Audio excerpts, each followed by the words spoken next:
بسم اللہ الرحمن الرحیم۔ طوفان نوح کے بعد قوم نوح کی رہائش کا سارا علاقہ دوبارہ سے آباد ہوا اور پھر بہت ترقی کر گیا۔ اس علاقے کو دنیا میں تجارت و زراعت کی وجہ سے بہت پذیرائی حاصل تھی۔ آہستہ آہستہ اس جگہ کے لوگ پھر سے خدا کو بھول کر غفلتوں میں پڑ گئے اور پھر اسی گمراہی کے شکار ہو گئے۔ اسی اثنا میں ان پر نبی عاد کو بھیجا گیا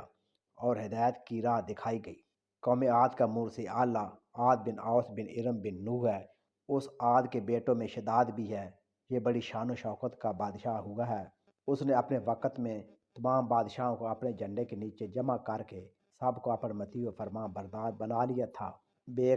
پناہ خزانوں اور مال و دولت، وسیع و عریض سلطنت، عظیم الشان لاؤ لشکر اور اپنی ذہانت اور طاقت کی وجہ سے شداد اب غرور اور تکبر میں مبتلا ہو گیا تھا اور اس نے دعوی خدائی کر ڈالا۔ عالموں اور وعظوں یا اس وقت کے نبیوں نے اس ملعون کو حق تعالیٰ کے خوف اور اس کی عبادت کی طرف رغبت دلانے کی بہت کوششیں کیں، لیکن شداد کا کہنا تھا کہ دولت و حکومت، جاہ و ثروت، عزت و شہرت اور حشمت سب کچھ میرے پاس موجود ہے، تو مجھے کیا ضرورت کہ میں کسی خدا کی اطاعت کروں۔ عالموں نے سمجھایا کہ یہ سب ملک و دولت فانی ہے اور اللہ تعالیٰ کی عبادت اور اطاعت کرو گے تو وہ تمہیں جنت عطا کرے گا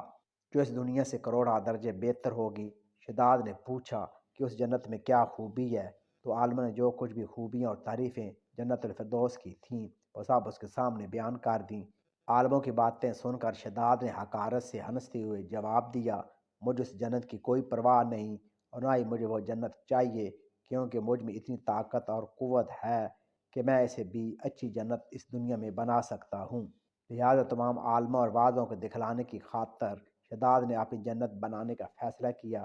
سب سے پہلے اس نے اپنے معتبر سرداروں میں سے 100 آدمیوں کا انتخاب کر کے انہیں جنت بنانے کے لیے نگراں مقرر کیا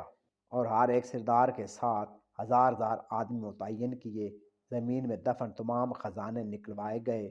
اور معدنوں سے سونا چاندی نکلوا کر ان کی اینٹیں تیار کروائیں اور کوئی عدن سے متصل ایک شہر مربع کی شکل میں 20 کلومیٹر لمبا،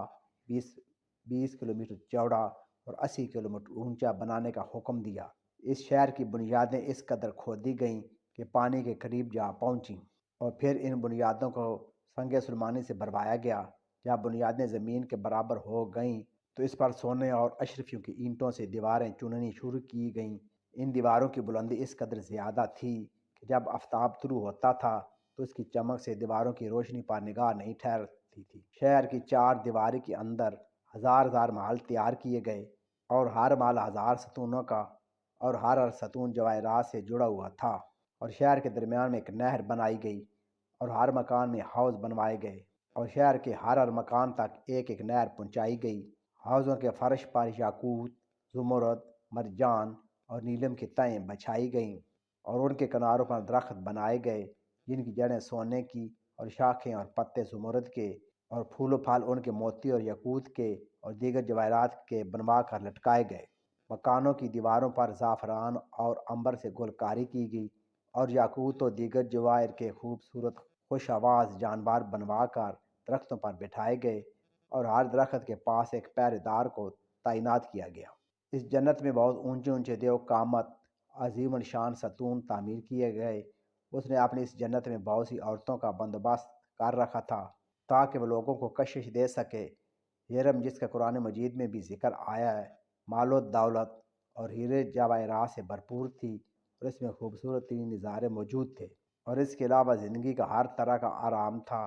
کنیزیاں اور غلام، ہیرے اور جواہرات، آرام اور سکون، ہر اشیاء کے ہر طرح کی وہ آسائشیں جو جنت کے بارے میں کہی گئی تھی ہیں۔ جب اس انداز کا شہر بن کر تیار ہوا تو حکم دیا کہ سارے شہر میں قالین اور فرش پر ریشمی زرلفت بچھا دیے جائیں اور سب مکانوں میں ترتیب سے سونے چاندی کے برتن چنوا دیے گئے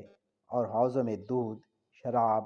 شہد اور شربت انواع اقسام کے جاری کرا دیے۔ بازاروں میں دکانوں کو بھی کم خواب زردوزی کے پردوں سے مزین کیا گیا اور ہر پیشہ اور ہنر والے کو حکم دیا گیا کہ وہ اپنے اپنے پیشہ اور ہنر میں مشغول ہو جائیں اور طرح طرح کی اقسام کے میوے، طرح طرح کے عمدہ اور لذیذ پکوان ہمیشہ ہی سبھی شہر والوں کو پہنچایا کریں۔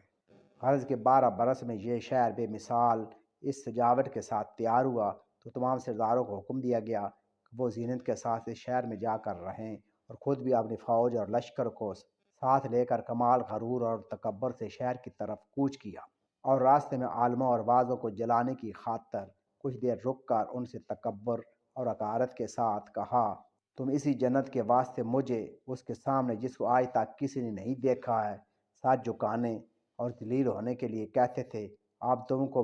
میں قدرت اور ثروت دیکھنی ہو تو میرے ساتھ چلو،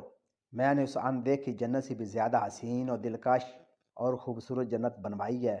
جس کو دیکھ لینے کے بعد تم اپنے خدا کی جنت کو بھی کم سمجھو گے۔ شداد جب اپنی بنوائی ہوئی جنت کے قریب پہنچا تو شہر کے باشندوں کے غول اس کے استقبال کے لیے شہر کے دروازے سے باہر آ کر